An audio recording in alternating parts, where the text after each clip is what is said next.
마태복음 13장 18절에서 23절 말씀입니다. 마태복음 13장 18절에서 23절 말씀을 다 같이 봉독하시겠습니다. 그런즉 씨 뿌리는 비유를 들으라.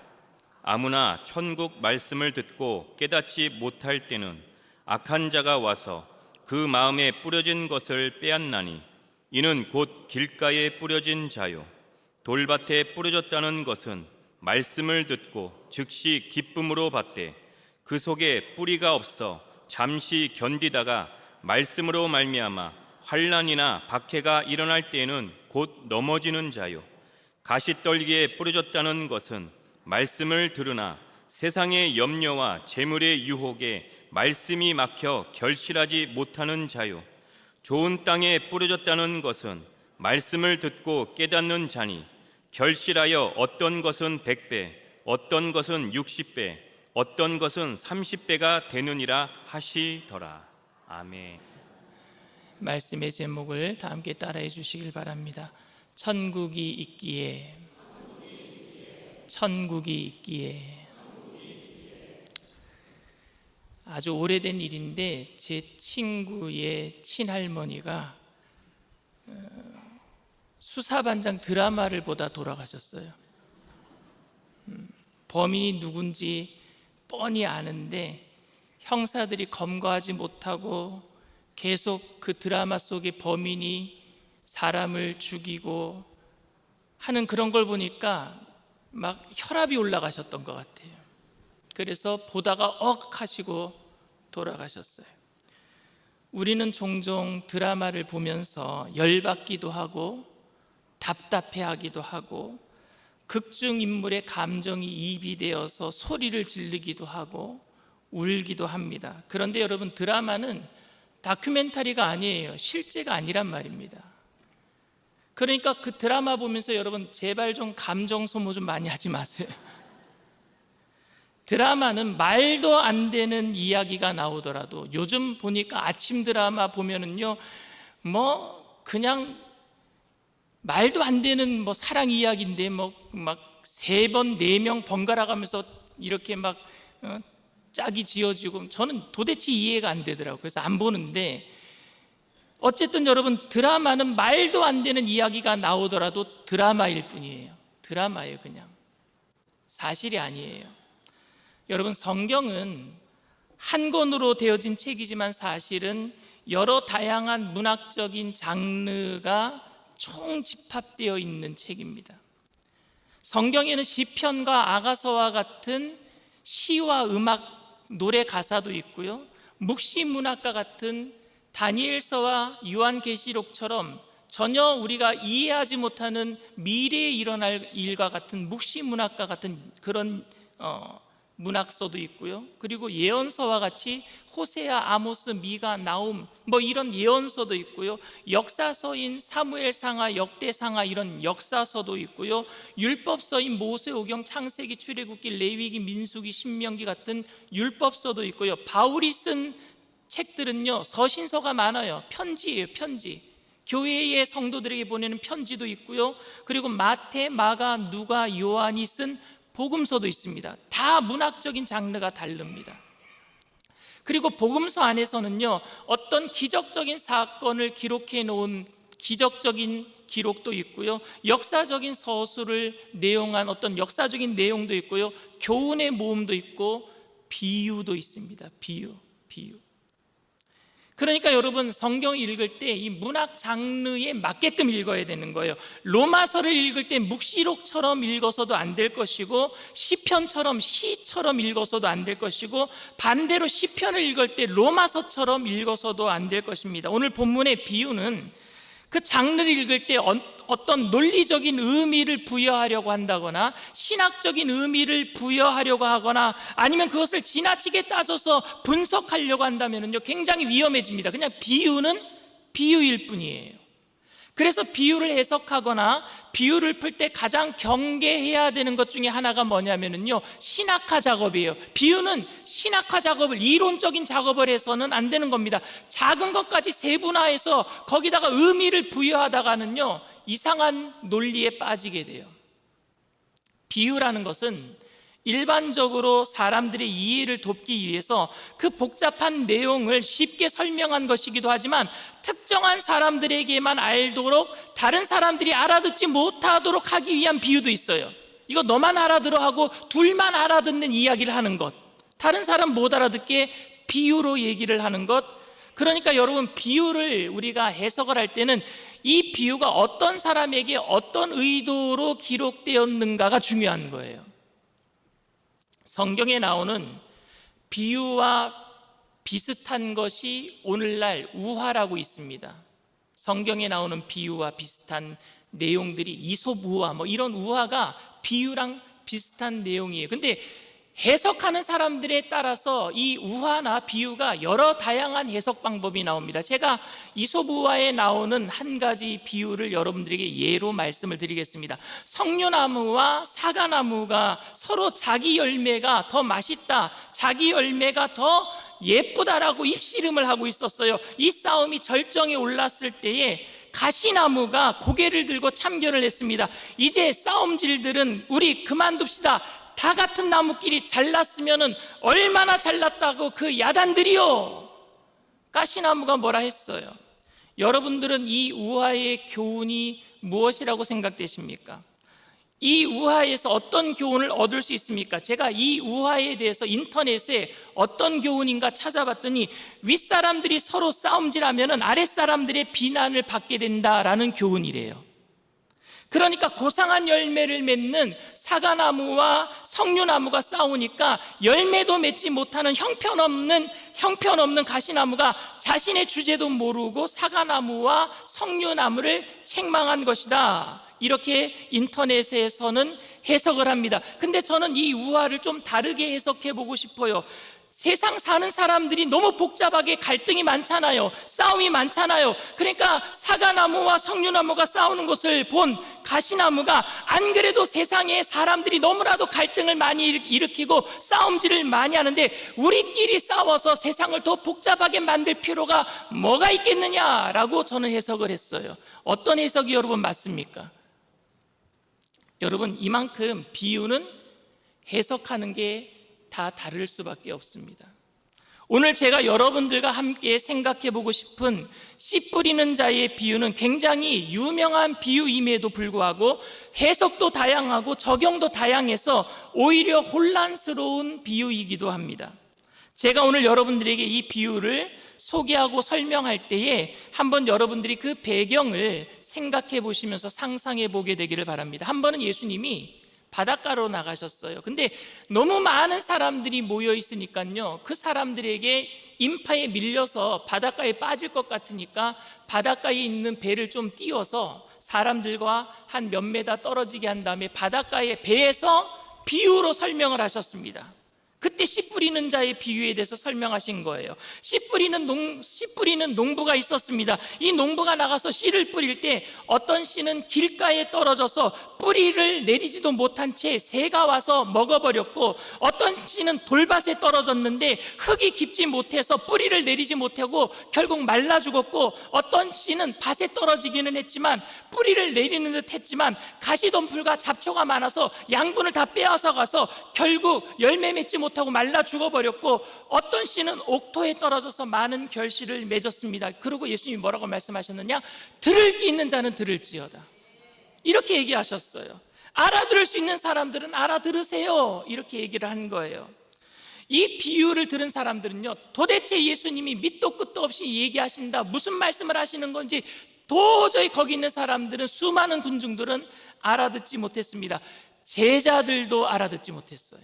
제자들도 알아듣지 못해서, 그래서 사람들이 많이 다 떠난 다음에 제자들만 남았을 때에 제자들이 예수님께 물었습니다. 이게 무슨 뜻입니까? 좀 설명 좀 해주세요 라고 물었어요. 마태복음 13장 10절 말씀입니다.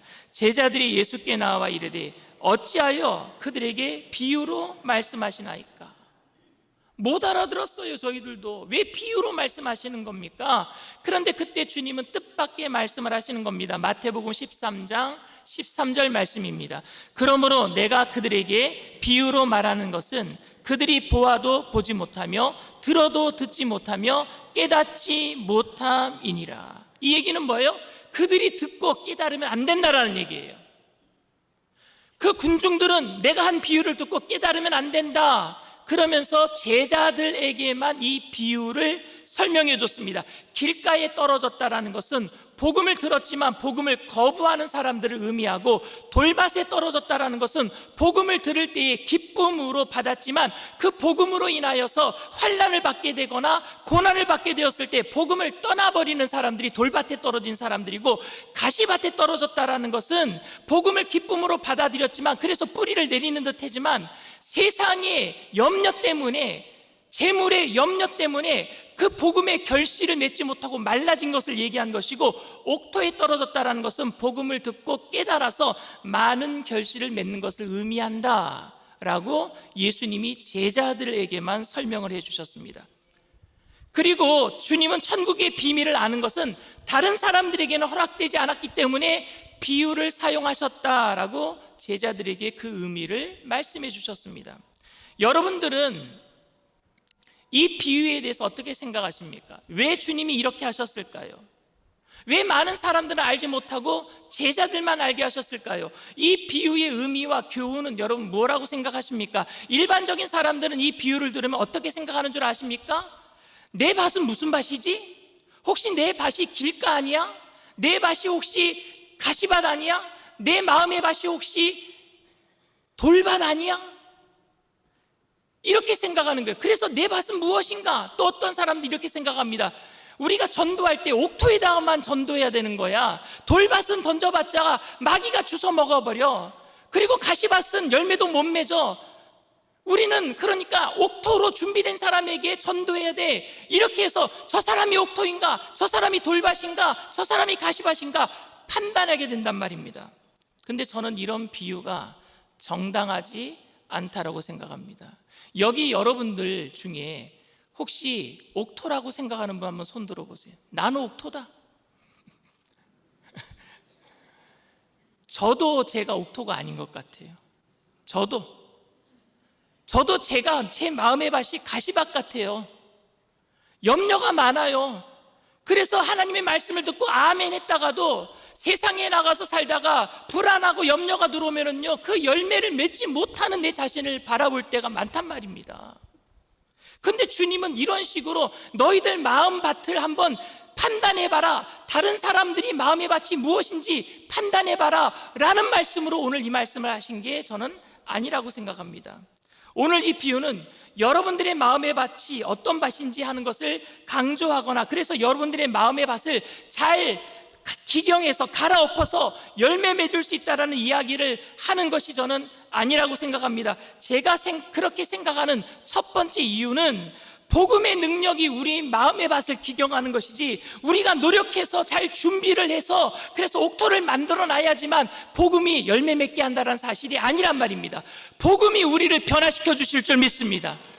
복음이 들어와야 우리 마음의 밭이 길가밭이, 돌밭이, 가시밭이 옥토밭으로 갈아엎어지게 될 줄 믿습니다.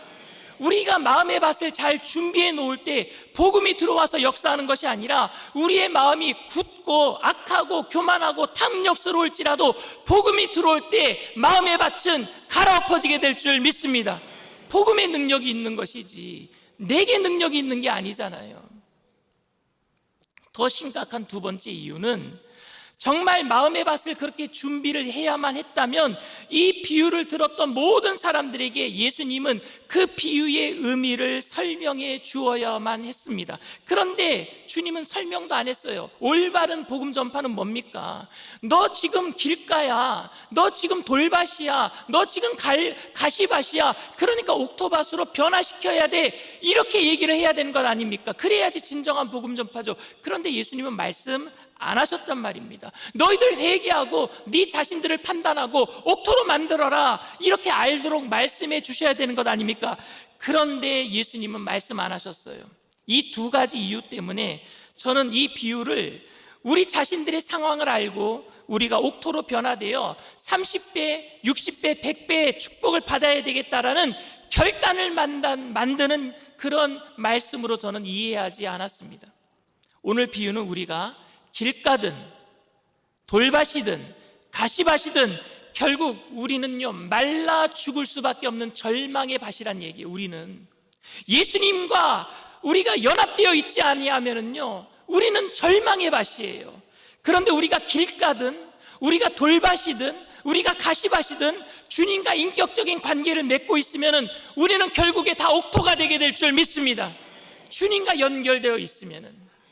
옥토 안에 여러분 가시가 없고 옥토 안에 돌이 없고 옥토 안이 딱딱해지지 않는다라는 것이 아니라 옥토 안이 딱딱해질 수도 있고 옥토 안에 가시가 있을 수도 있고 옥토 안에 돌이 있을 수도 있지만 주님이 우리와 함께 계시면은 그 모든 것을 속간해 주셔서 결국에 옥토 되게 하실 줄 믿습니다.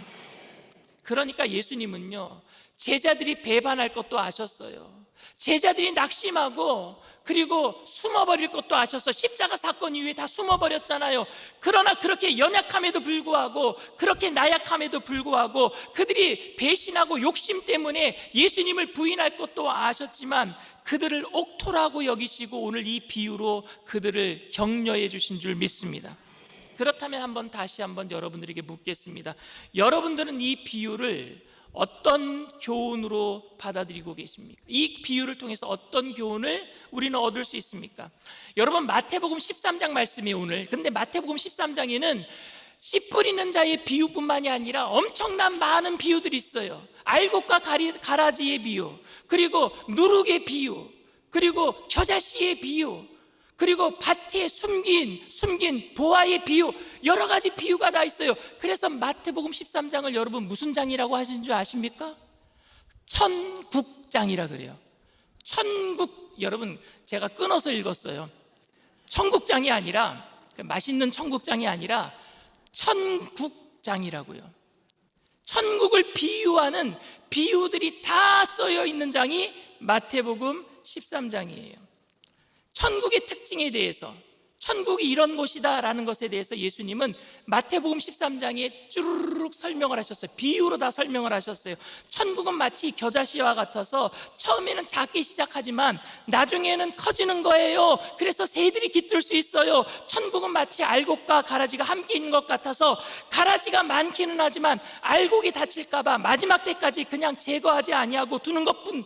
그래서 결국은 천국은 주님 오시는 날 악과 선이 계속 공존하는데 결국에 하나님은 알곡을 거두어서 천국 창고에 드릴 거예요. 천국은 마치 감추어진 보화와 같아서 그 가치를 아는 사람들이 전 재산을 팔아서라도 그 밭을 사겠지만 그렇지 않은 사람들은 그 밭을 아무렇지도 않게 취급할 거예요. 그런 것이 바로 천국입니다. 천국은 마치 밀가루 속에다가 넣어둔 누룩과 같아서 밀가루를 부풀게 하는 것처럼 아무것도 아닌 것이 점점 커질 것입니다. 그리고 천국은 마치 농부가 씨를 뿌리는 것 같아서 길가, 돌밭, 가시밭에 씨가 떨어져 아무 결실을 못 맺는 것처럼 보일지라도 결국 옥토가 되어서 30배, 60배, 100배의 결실을 맺게 될 줄 믿습니다.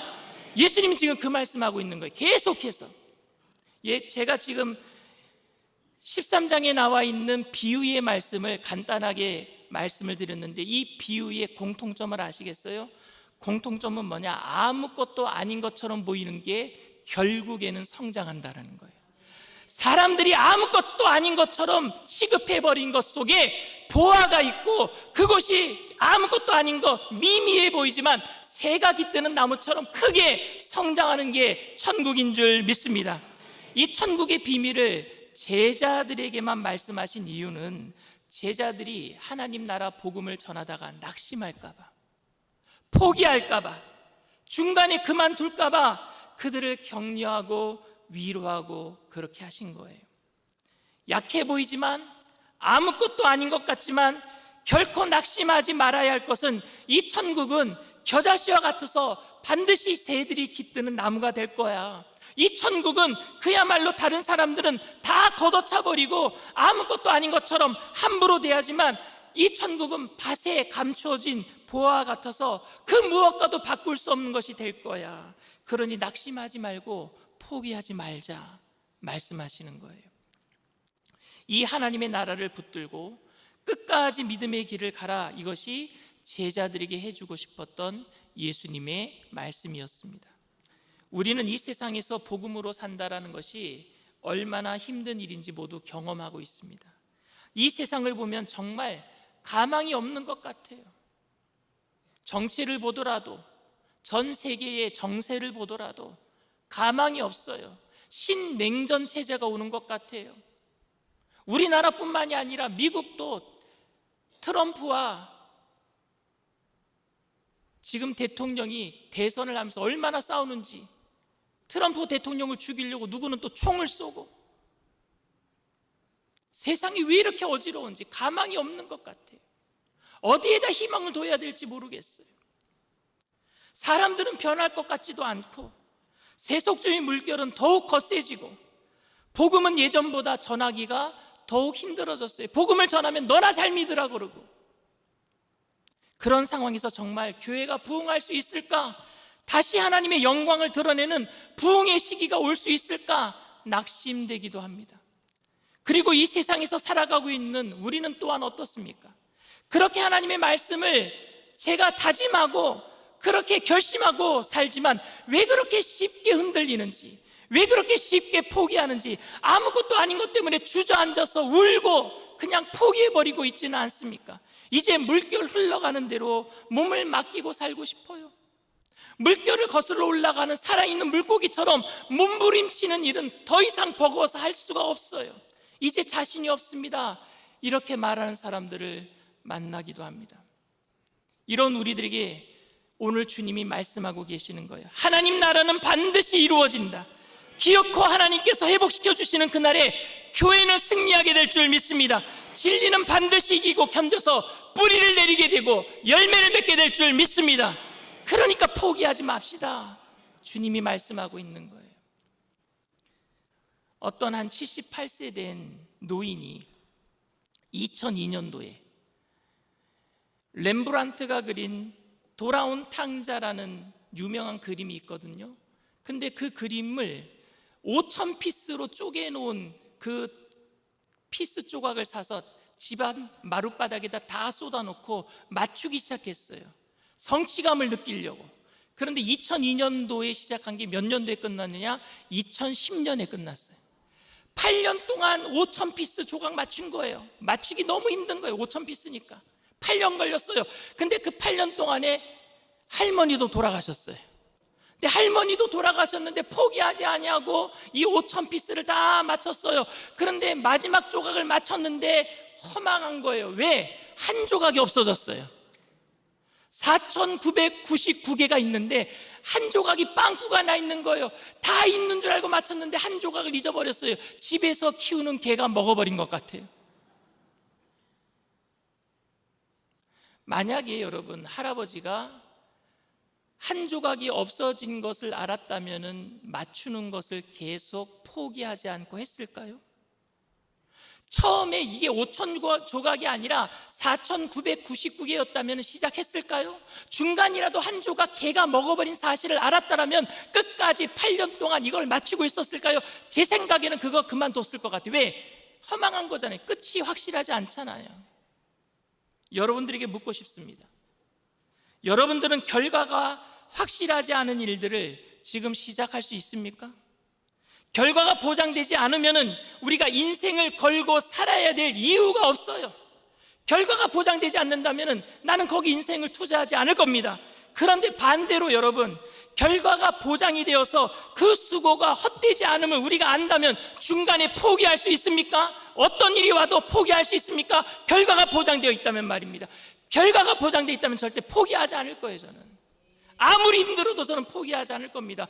보장되어 있다면 말입니다.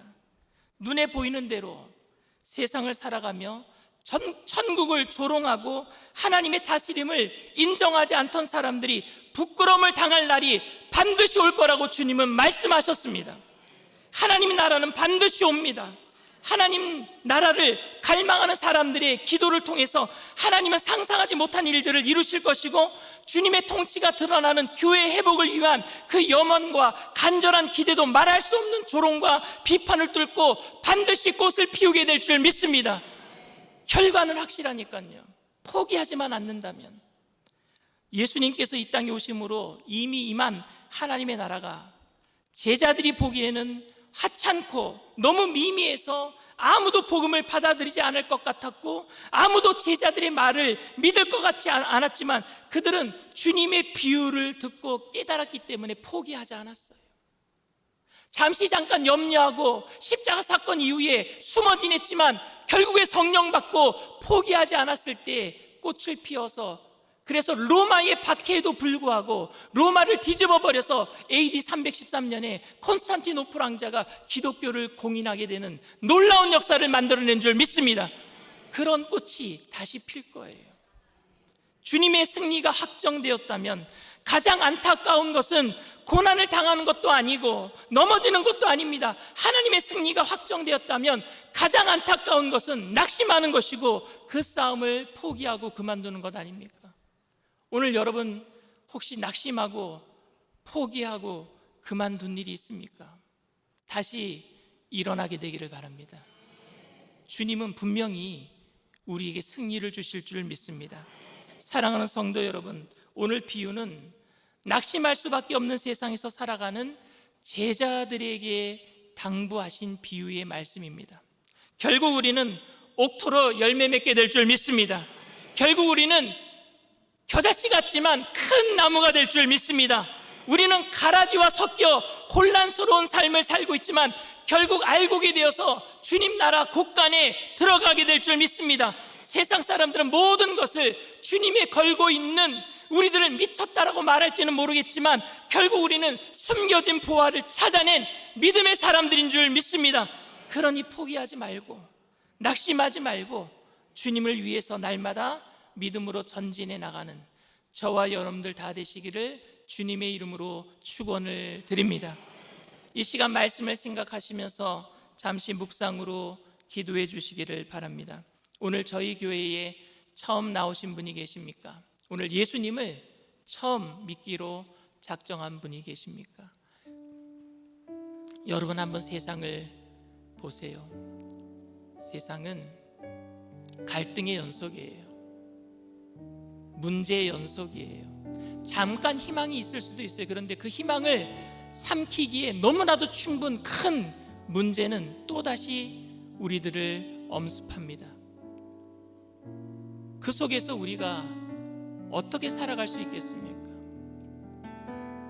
그래서 하나님께서는 보좌를 버리시고 2000년 전에 이 땅에 오셨어요. 우리를 그 절망에서 살려주시기 위해서, 그 절망의 끝인 죽음에서 우리를 건져주시기 위해서 이 땅에 오셔서 생명을 주신 줄 믿습니다. 그리고 예수님을 믿을 때에 그 생명으로 인해서 우리는 희망의 꽃을 피우는 거예요. 오늘 여러분들 처음 교회 나오신 분이 계시다면 저도 주님과 함께 동행함으로 그 열매 맺기를 원합니다.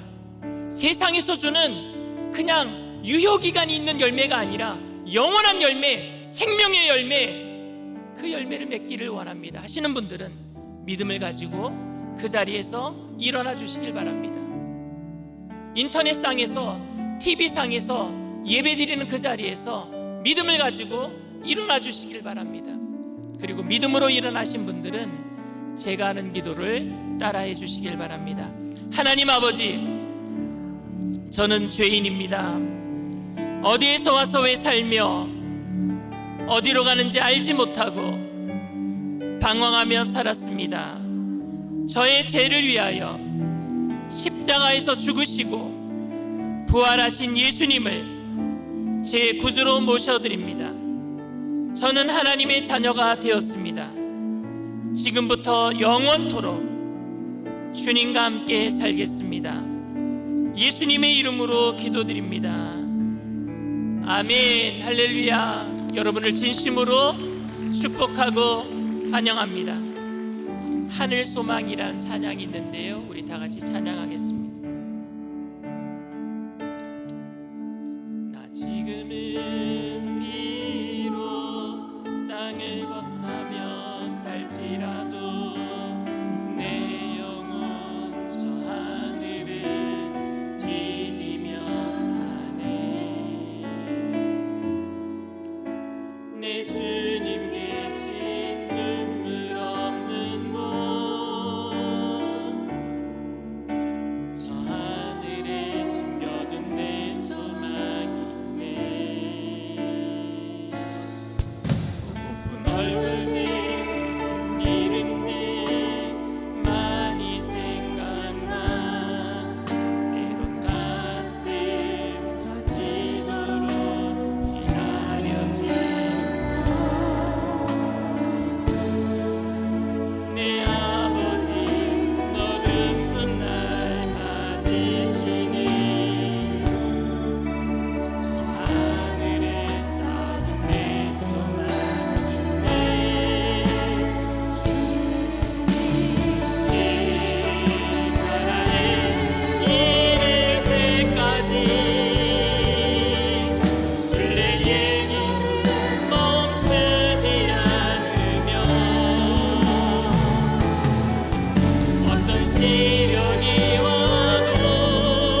기도 부탁을 좀 드립니다.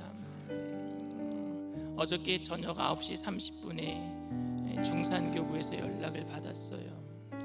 토요일 아마 금요일 저녁이었던 것 같아요. 밤 12시에 박인우라고 하는 우리 청년이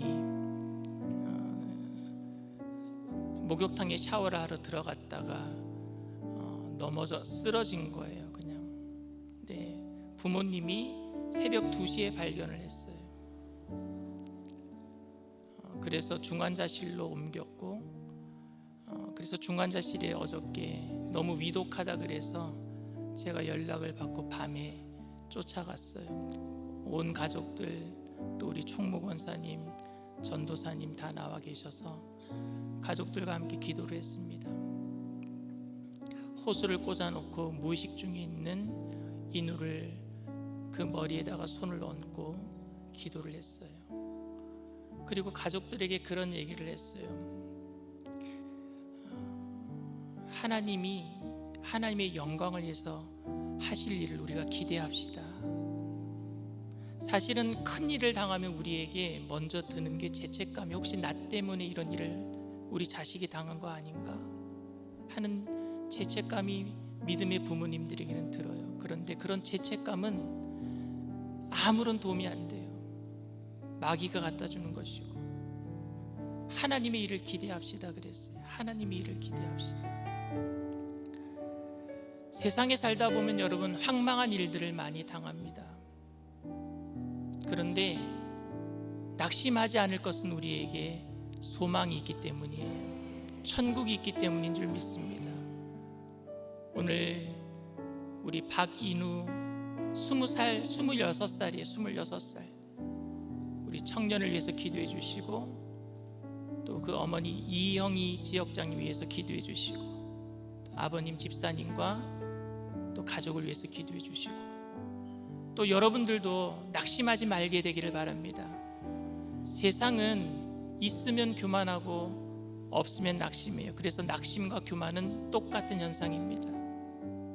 우리는 있어서 교만할 수도 없고 없어도 낙심할 수 없는 것은 천국이 있기 때문이에요. 천국이 있으니까 오늘 예수님 말씀대로 낙심하지 말고 기도할 때 기적이 일어나게 될 줄 믿습니다. 인후가 일어나고 또 여러분들의 삶에 문제가 해결되고 또 천국 가는 그날까지 우리는 승리하면서 하나님께서 주시는 평강으로 살게 될 줄 믿습니다. 성령님 이 시간 역사하여 달라고 우리 주님 세 번 부르고 통성으로 간절히 기도합니다.